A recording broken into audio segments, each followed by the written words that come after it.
first impression for vagina? A bit weird, interesting, confusing. How can vaginas talk?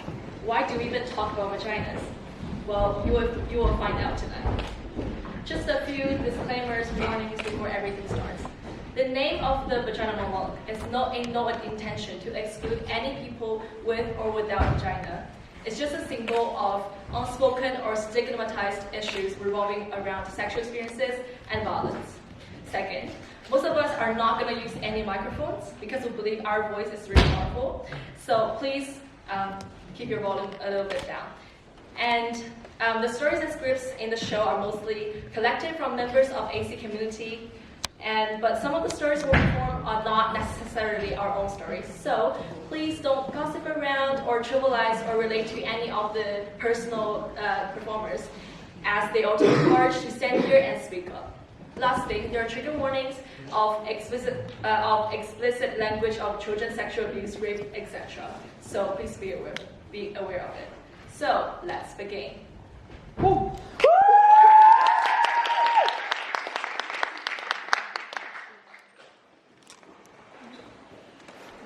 I bet you're worried.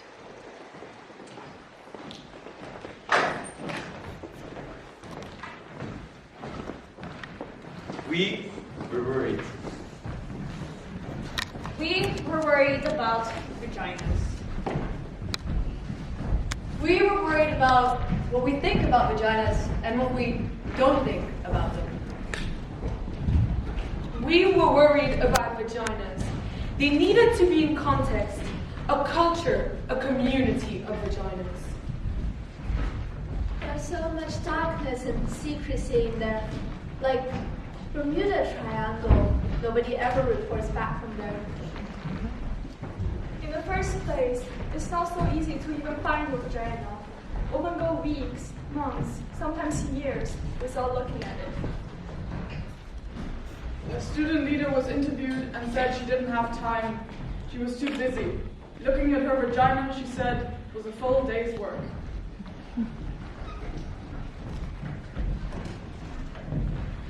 You have to get down there, on your back, in front of a mirror, full length preferred.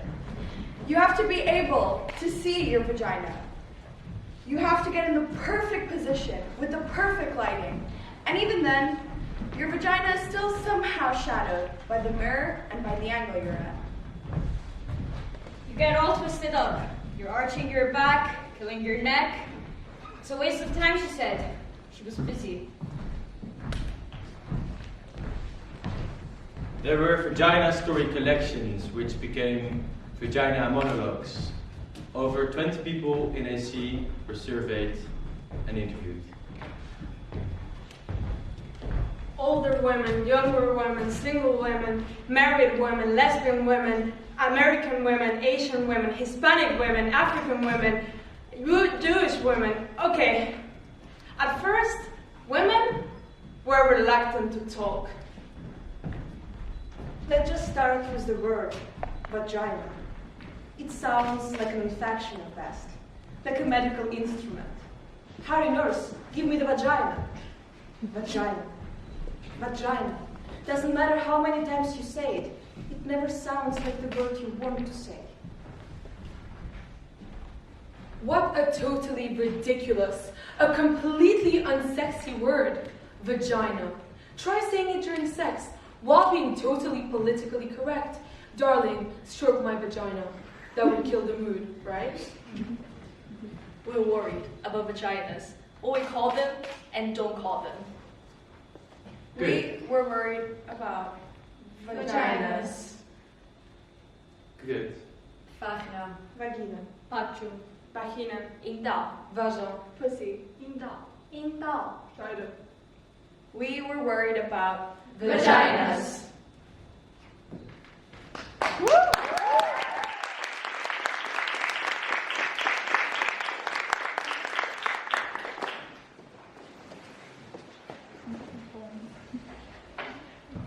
My vagina's angry. It is. It's pissed off. My vagina's furious and it needs to talk. It needs to talk about all this shit. It needs to talk to you.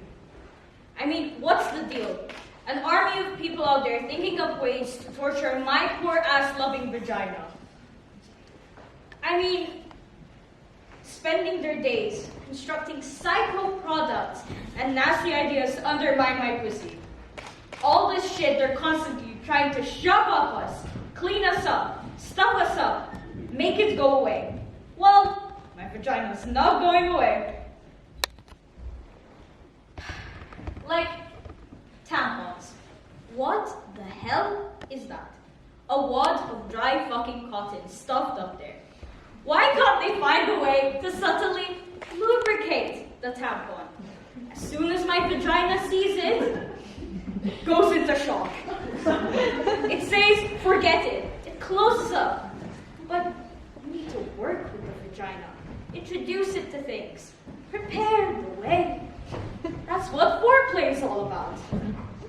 You need to convince my vagina, seduce it, engage in my vagina's trust. You can't do that with a dry of fucking cotton. Stop shoving things up me. Stop shoving, stop cleaning. My vagina doesn't need to be cleaned up. It's already clean. Don't try to decorate. Don't believe them when they say it smells like rose petals when it's supposed to smell like pussy. That's what they're doing. Trying to clean it up. Make it smell like bathroom spray or a garden. All these douche sprays, floral, berry, rain. I don't want my vagina to smell like rain. That, all cleaned up. Like washing a fish after you cooked it. I want the taste of fish. Who taught them up? There's got to be a better way to do those exams, for example. Why the scary paper dress that scratches your tits and crunches when you lie down so you feel like a wad of paper someone threw away? Why the rubber gloves? Why the flashlight all up there like Nancy Drew trying to find something? Why the Nazi steel stirrups? The mean cold duck lips they shove inside you. What's that? My vagina's angry about those. The mean cold duck lips. It gets offended weeks in advance. It won't go out of the house, but then you get there. Don't you hate that? Scoot down. Relax your vagina. Why? So you can shove mean cold duck lips inside it? I don't think so. Why can't they find some nice, delicious purple velvet and wrap it around me, lay me down on some feathery cotton spread, put on some nice friendly pink or blue gloves, rest my feet in some fur-covered stirrups, warm up the duck lips, work with my vagina. But no more tortures, or dry wads of fucking cotton, cold duck lips, and thong underwear. That's the worst! Thong underwear. Who taught that up? Moves around all the time, gets stuck in the back of your crusty butt. Vaginas are supposed to be loose, not wide, not held together. That's why girdles are so bad. We need to move and spread and talk and talk. Vaginas need comfort. Make something like that. Something to give them pleasure. I mean, make a nice pair of soft cotton underwear with a French tickler built in. Women would be coming all day long, coming to the supermarket, on the subway, coming happy vaginas. They wouldn't be able to stand it, seeing all those energized, not taking any shit, hot, happy vaginas.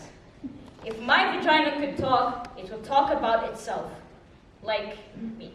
It would talk about other vaginas. It would do vagina impressions. It would wear diamonds, no clothing, just there, all draped in diamonds. My vagina helped me release a giant baby. I thought it would be doing more of that. It's not. Now, it wants to travel. Doesn't want a lot of company.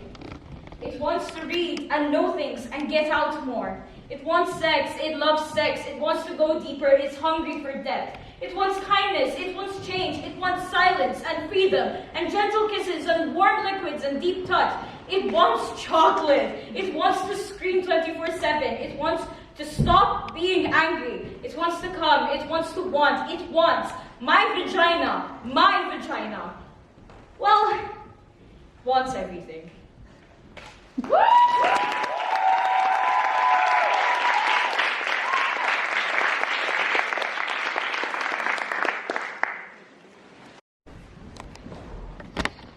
I started my period on the same day as my best friend. We were in different countries at the time when it happened, and we texted each other. I can't remember how many exclamation marks there were, but there was a lot. At the time, it was unbelievable and unimaginably exciting, as we were binded by blood, sisters, inseparable. And it happened on a day we had a long-running joke about too. Disaster always strikes on a Tuesday, and it did. Every time disaster struck, we would laugh through our tear, our anger or pain. We were there for each other through every childish fight, every drunk teenage mistake, every bad test result, and eventually, facing the prospect of separation, We had each other's backs until the day we didn't. She was in a relationship at the time, her first proper one. And as she explored the mystery of romance and the human body for the first time, she would repeat back to me everything. We could share the excitement, the hilarity, the jokes. I remember walking home from school one day, past the garage, and she told me in passing that she has been assaulted by her boyfriend. She didn't seem to think much of it. She didn't use words like assaulted, harassed, raped, or harassed. And from her attitude, it sounded like it had happened before. Her boyfriend was a kind and sensitive guy who sang and played the flute. He was so kind, and he was one of my best friends. I couldn't believe he could do something like that. I couldn't comprehend this new information. It didn't fit into my ideas of how the world worked and how nice people behave. So I chose not to. His friends made jokes about what they could guess from the rumors, and I laughed, even joined in. His friends were my friends too, and I wanted to feel included in the group. I pushed the possibility that it might be true to the back of my mind, remembering it, then purposefully forgetting it, every so often like a stone in your shoe. I can't imagine how she must have felt, and I don't want to. Who would want to imagine what she was going through? I don't think it happened again after that. They broke up, she moved on, and is in a newish happy relationship where the sex is great. Sitting on a park bench recently, she was talking about her life when I brought up her ex-boyfriend. She hadn't seen him in months, since about a month into her new relationship, and I asked her why. They had met up for tennis, and after the game, he had tried to touch her. She stood up, turned left, and hasn't seen him since. I was shocked. This felt real, much more real than rape at 15 years old did. I only realized then that I had been silencing her, supporting her attacker, for years now. Some part of me believed, really believed, that my no-nonsense best friend had exaggerated it, or made it up. I had let her down in the worst way I can imagine. I heard about this on a Friday. If it was a Tuesday, that might have been symbolic. Disaster and reconciliation on the same day. But life doesn't work out that way. And the illusion I had about her life, her struggles, and her perfect relationship woke me up to that. I know I can never forgive myself for what I did, or rather, what I didn't do. I should have listened to her. One of the only people she told, someone who she thought would trust and support her, became exactly like the rest. I was a bystander and let it all happen. I'm trying to come to terms with the worst aspects of my character, my weakness, my cowardice, how I gave in to believing what society wanted me to believe about women, false accusers, in it for the money, or worse. That stops today.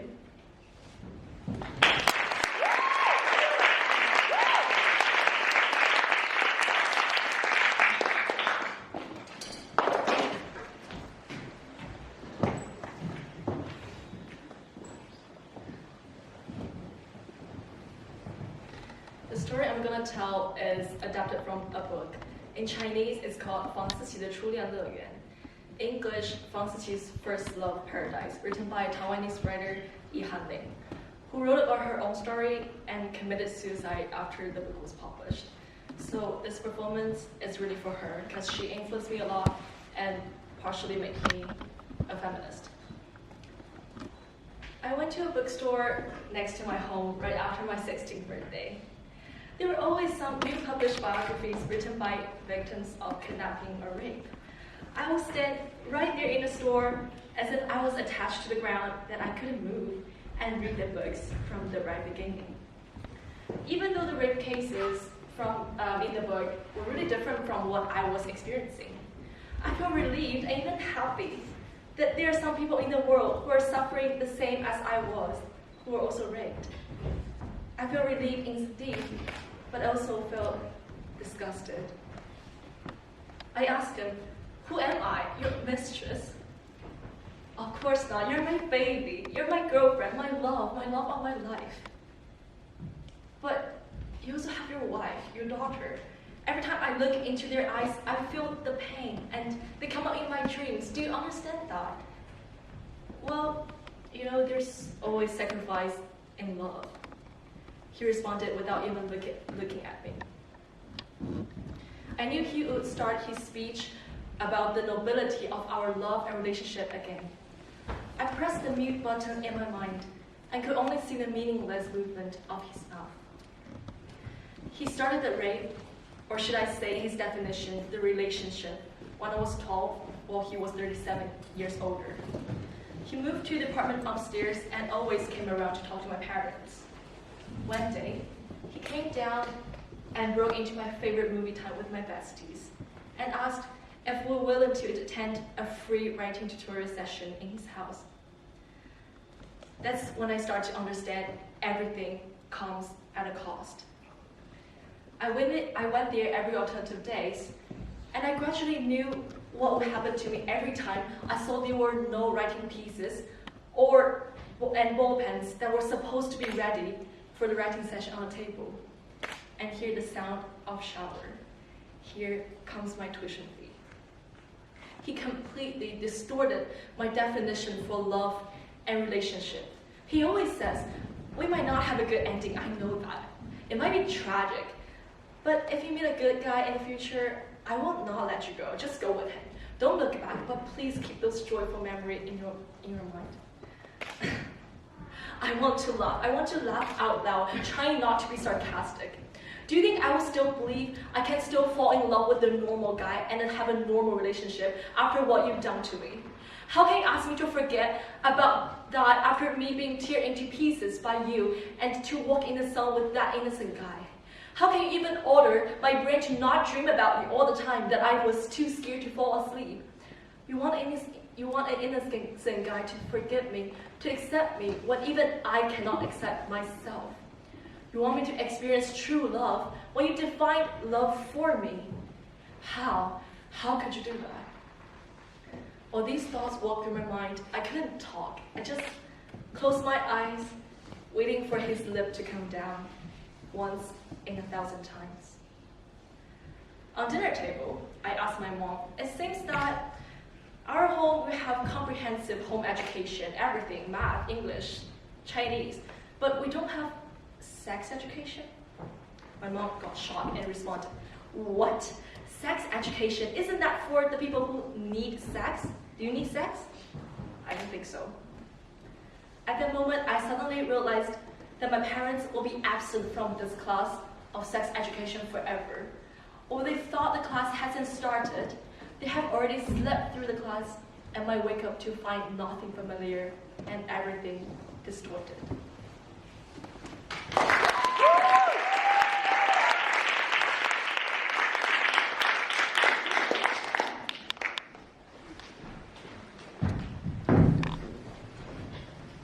Yes, we have.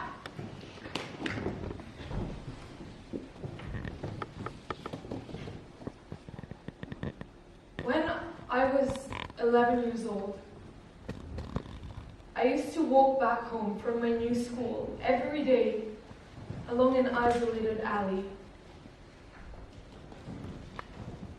About halfway down, these 16 to 18-year-old-ish boys would wait for me every day. He would then tear my tights and then proceed to finger me and laugh at my body, making me sob and cry. And I thought I deserved it. That I was dirty and that it was their right to do this to me. And I felt ashamed. I felt ashamed that I never told anybody, that I never stood up for myself, that I never fought back. I felt ashamed that I never took a different path. This lasted every day for about a year, until they went to sixth form or off to college, who knows? But by then, this had ruined my life. It took me weeks to even be able to trust my ex-boyfriend enough to even hold hands with him. And when we attempted to have sex, I couldn't go through with it. I kept getting flashbacks, and even now, I get nightmares from it. Because that year of my life, having such a terrible thing happen to me at such a young age, it ruined me and it ruined my life.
I'm scared.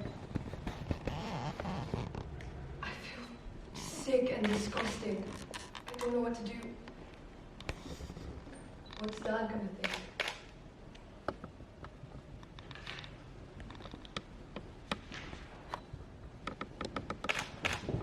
Shit, it's dinner time.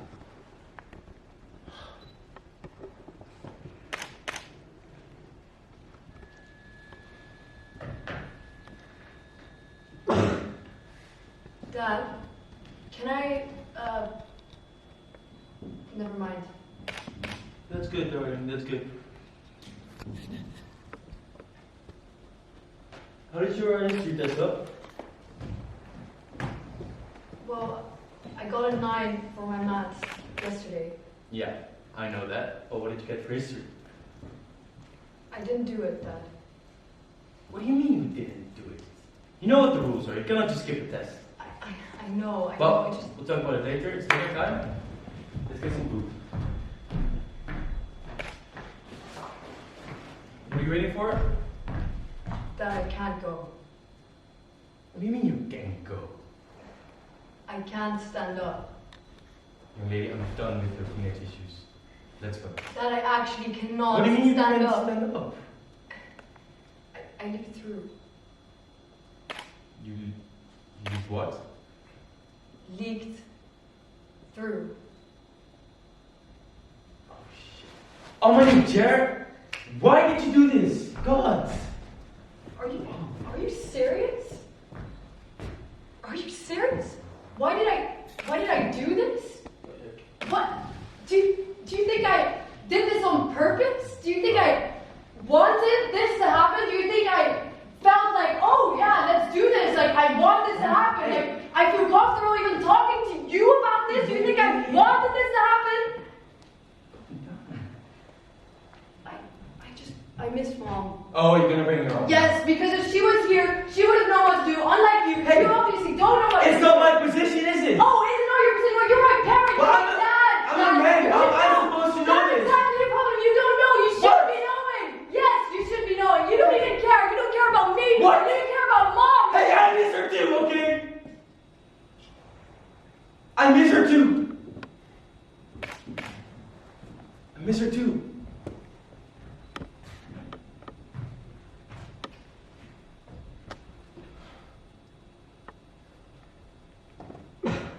When Mom was here, she used to tell me that my period was this special moment that I should be celebrating.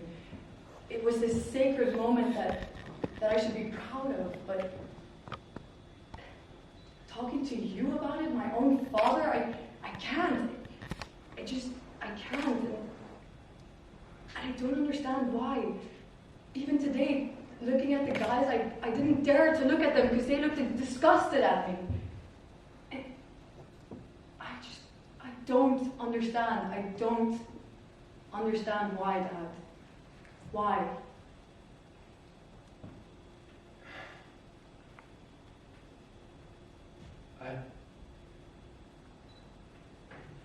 I don't know. I don't know why this should be an issue. I don't have an answer to that. But I know it goes a little deeper than I thought it was.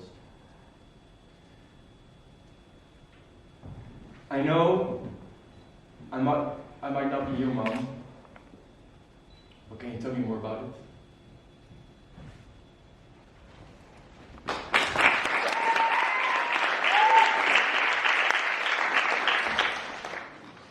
So, what you just saw here is an example of something that happens a lot in society these days. Not only between father and daughter, but also with siblings, friends, cousins. And it's funny because menstruation is something that a lot of people in this world experience, but somehow it's still such a big taboo.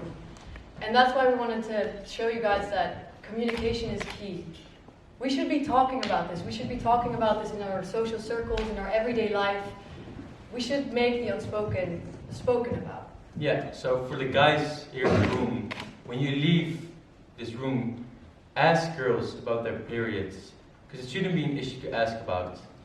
So ask, get educated, and contribute to make a change in this integrated societal problem. And for all the people who get their periods and menstruate, be proud. Be proud to get your period because it's such a celebrational moment, and we should be proud to have this. It shows that we're healthy, actually. Every month our body is showing that we're healthy. So let's all appreciate this and be grateful and communicate with each other. Thank you.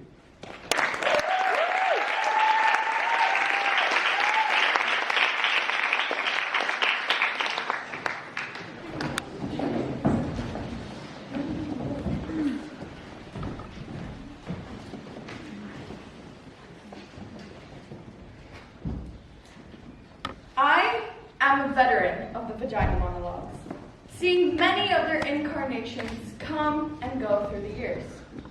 I have loved them and loathed them for their potential, but also for their inevitable failure to capture a bunch of stories in a spectrum of experiences. For their poignancy and pathos and performance, which make them at once raw and real, but also inexorably superficial. The first production I was ever roped into was in my first year of university. I was a stage manager. I was suddenly coordinating a bunch of 30-odd cast members, tech crew, and a wonderful director, who was also my best friend, who all trusted that I was in charge. The irony is that growing up, and even at that stage, I had never actually felt in charge at all. At least not of my body or of my sexuality. You see, I was an awkward kind of girl. I never felt quite at home with myself, and upon entering into the grown-up world of university, I still hadn't really arrived. My body had always been doing this thing far too fast for my liking.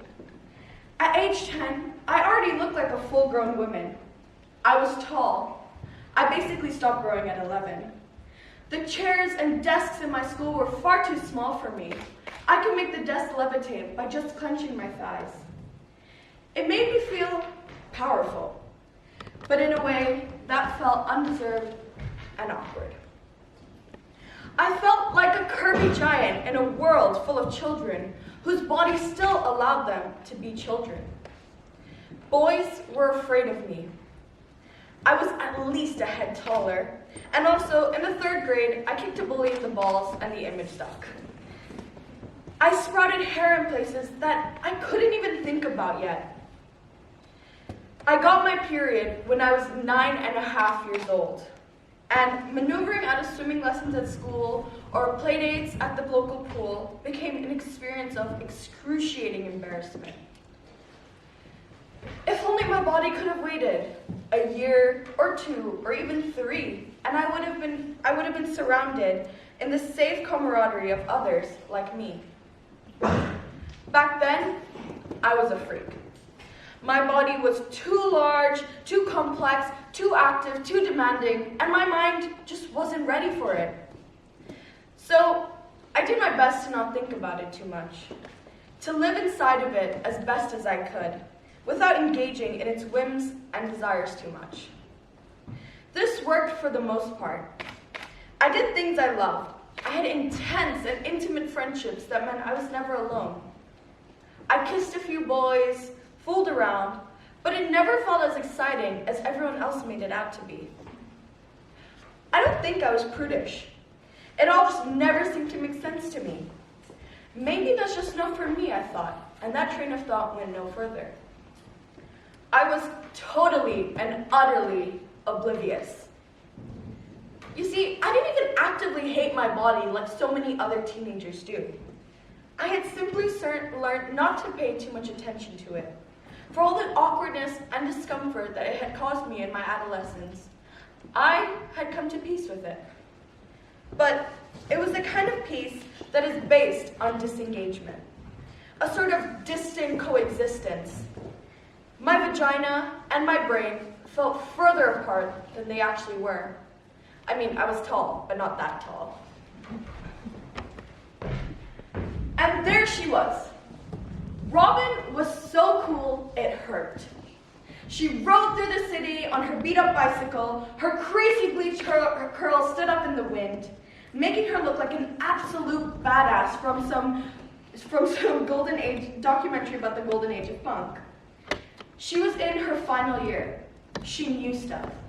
She didn't give a shit about things that didn't matter and give a fuck about the shit that did. She was unafraid to take up space. Even her name represented the androgyny I craved. And in her powerful stance and ownership of herself, she embodied an ideal that sparked something in me. She had that sort of sharp sarcasm that you can only have if you're really intelligent, but also incredibly kind deep down. She was our light technician, and I was in awe of her. I wanted to be her so bad. And unbelievably to me, she actually liked me. We spent hours in the light box during rehearsals. We knew the script by heart and would mouth it to throw off the performers, and we'd often laugh at the most inappropriate times hysterically.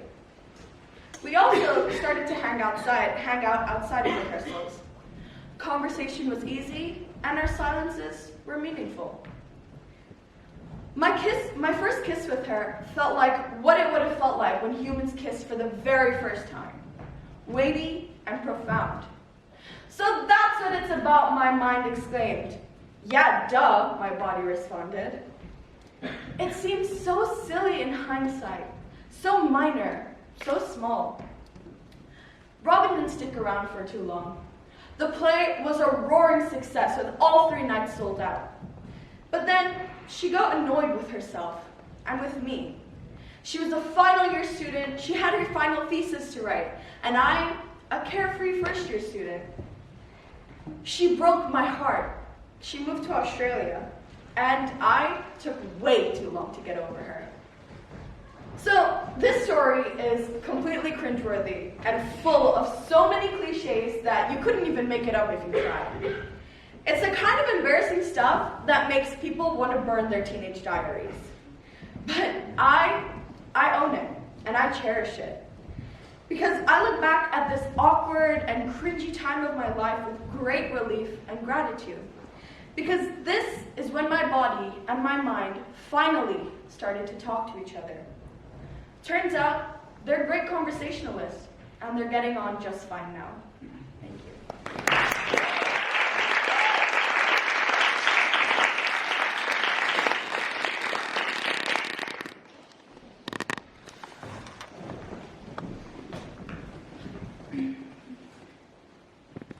Again, I find a dick drawn on the chair, on the desk, on the wall.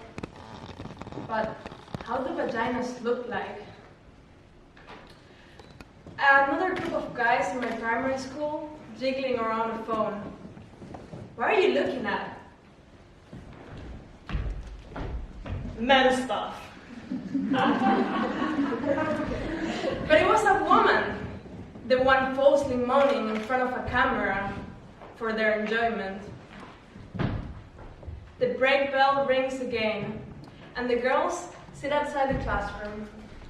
They talk, they jump the rope, and the boys, they run around, they play with cards, marbles, they play football. I want to join them. I'm bored of such unstimulating games and shallow talk.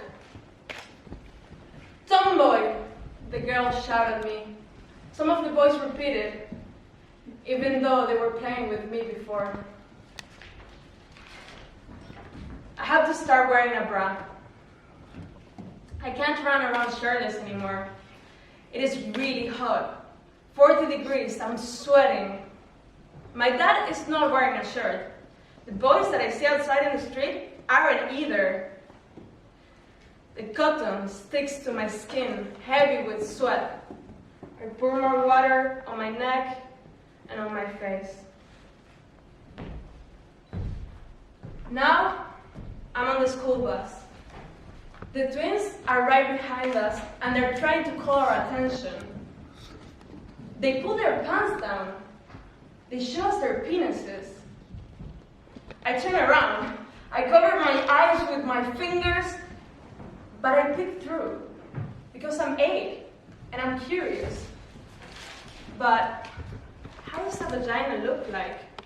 What does a vagina look like? I hear the boys talking about masturbation. The girls look away. They have never mentioned it. What is it? The boys meet, they watch porn together, they often compare the size of their dicks. But how does a vagina look? But no, girls don't masturbate. That is gross. Then, why do boys do it? I don't dare to ask these questions out loud, because everyone seems really confident and sure about how everything is meant to work and how everything is working. And girls are starting to pass pads around under the table, behind their backs, as if they were trafficking drugs. And I still don't know how to wear them. I don't want to get my period, because it is bad, and it hurts, and it is gross. And it is now my grad trip for primary school. I'm 12 years old, and I'm going to be swimming in the pool and running around in shorts and tank tops, and my mom tells me it is time to wax my legs and my armpits. It hurts, but I don't question it. One day, I'm 13, and I go out to the streets wearing shorts. And there's this group of guys who shouts things about my legs and my ass. And I can't even remember it clearly because my brain blocks it. I just remember the shame, the wanting to go back home and change my trousers, put something long, cover myself. When I was 10, I had this boyfriend who always used to slap my butt. He told me that his sister taught him to do that. And I would let him do it. Not because I liked it, but because it was the right thing to do. Wasn't it?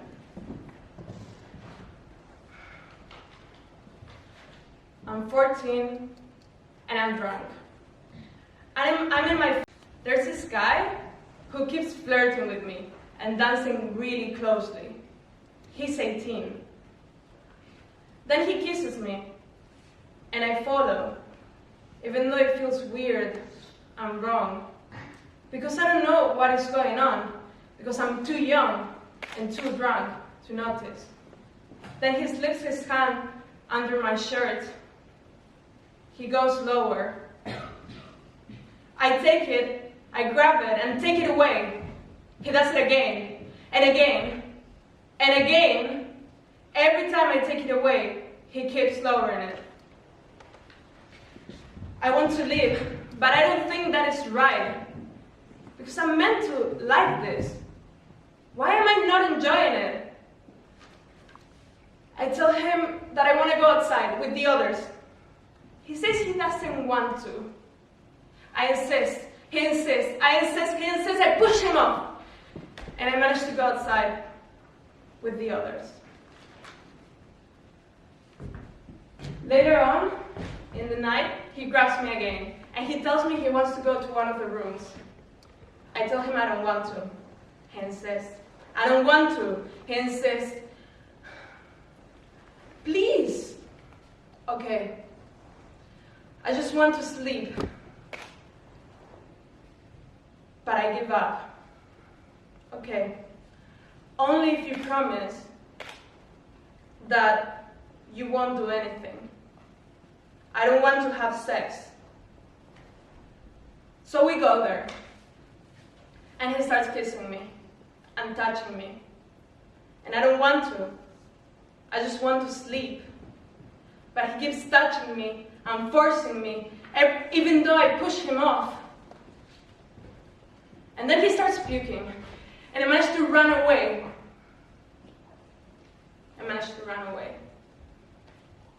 And this is not the only time something similar happens, but I don't realize it is sexual abuse till years later, when my friends tell me about their experiences, their stories about sexual abuse. And I just wonder, do they even know? Do they even care about how vaginas look like? I don't think so. They're only thinking about the next stick that they will draw on the chair, on the desk, on the wall, to prove that theirs is the biggest.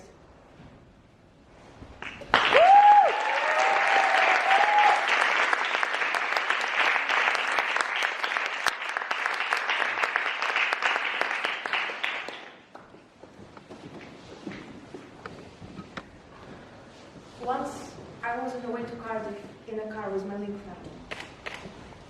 We were listening to the radio, but instead of nice music, there was a discussion about consent culture. Tired of hearing it? It's addressed not a yes, no means no, silence is not consent. Sound familiar? I also thought I knew a lot about it, especially after being for a few months in AC, where talking about sex is so much easier and so much more common than back home. How wonderful would it be if everyone could live up to the age of 17 and then comprehend the concept of consent at the click of the finger. So we were in the car listening to this radio program, and I don't have the recording of the exact one we listened to, but here is the interview with the same host for you. From birth. Yeah. Just about how to set up a culture of consent in their home. So I'm going to change your nappy now, is that okay? Of course the baby's not going to respond, yes mum, that's awesome, I'd love to have my nappy changed. But if you leave it space and wait for body language and wait to make eye contact, then you're letting that child know that their response matters. So this woman is sex educator, and she's suggesting that to establish a consent culture at home, parents need to ask permission of their babies to change the dirty diapers.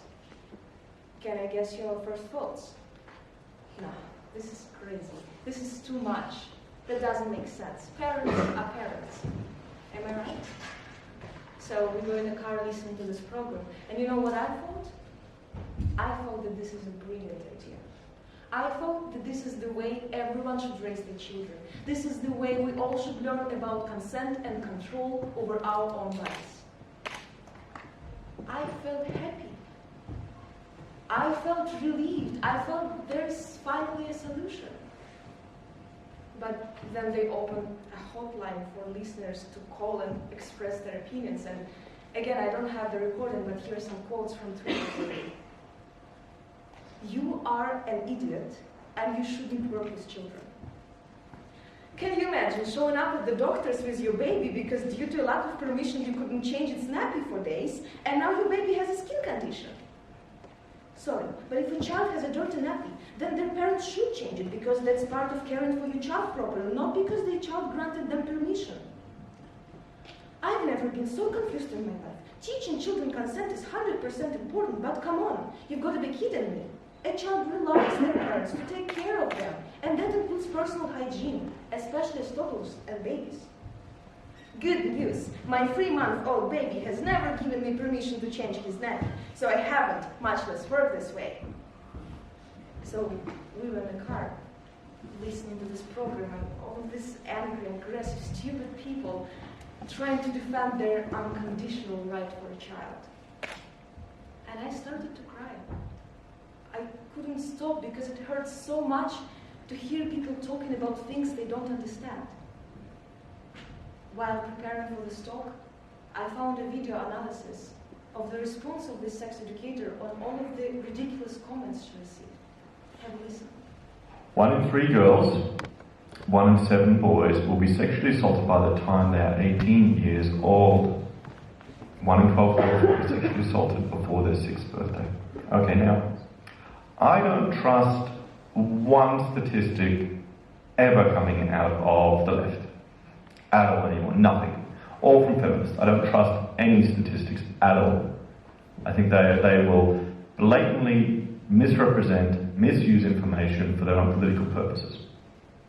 Okay, maybe you also don't trust feminist statistics and this random numbers doesn't make any sense for you. So I am here to tell you the real story, so numbers will have a face. These are my younger sisters, Anastasia and Alexandra.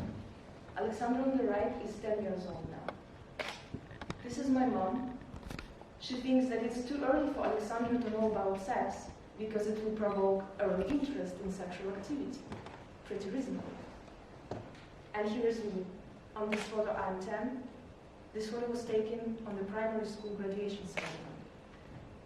And in these photos, I'm 11, 12, 13, 14, and 15 years old.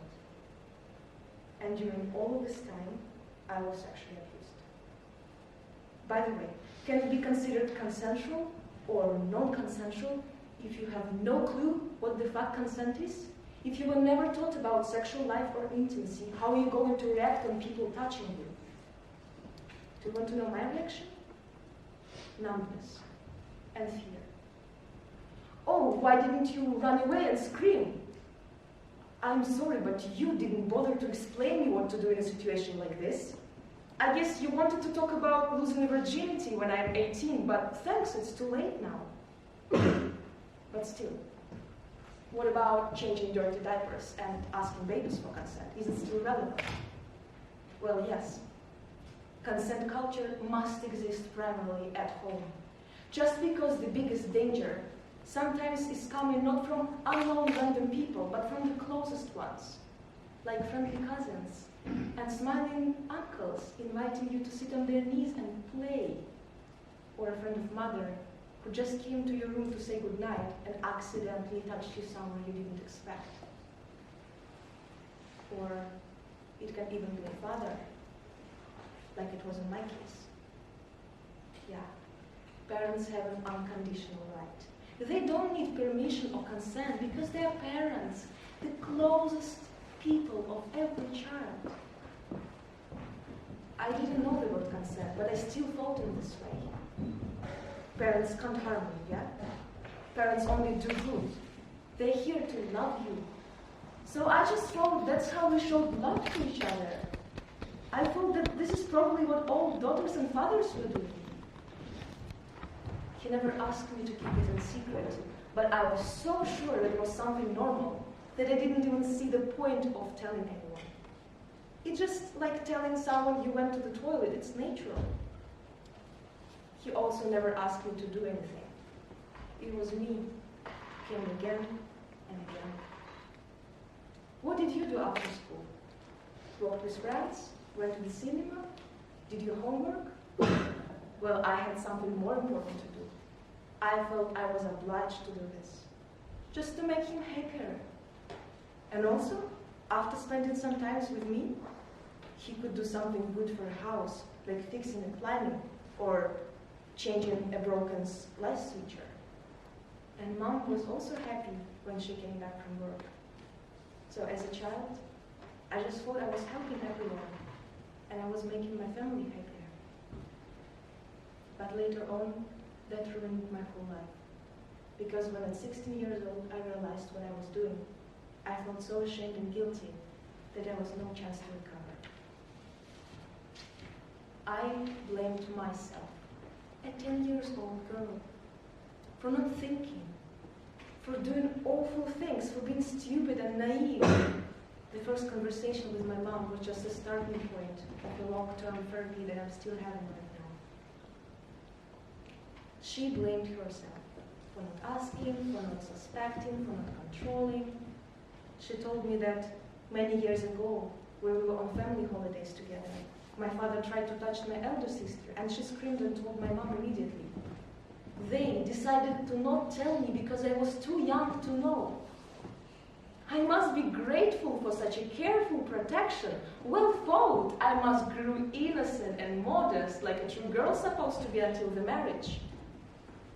And my mom didn't break with my father after this incident on holiday. By the way, is it a valid reason to divorce if your husband seeks sexual activity with your daughter? Would I ever want to have children? I don't think so. I don't think I can trust anyone. What if my husband will do something to my child? How can I protect him or her from all the assault and abuse that is going on in this world?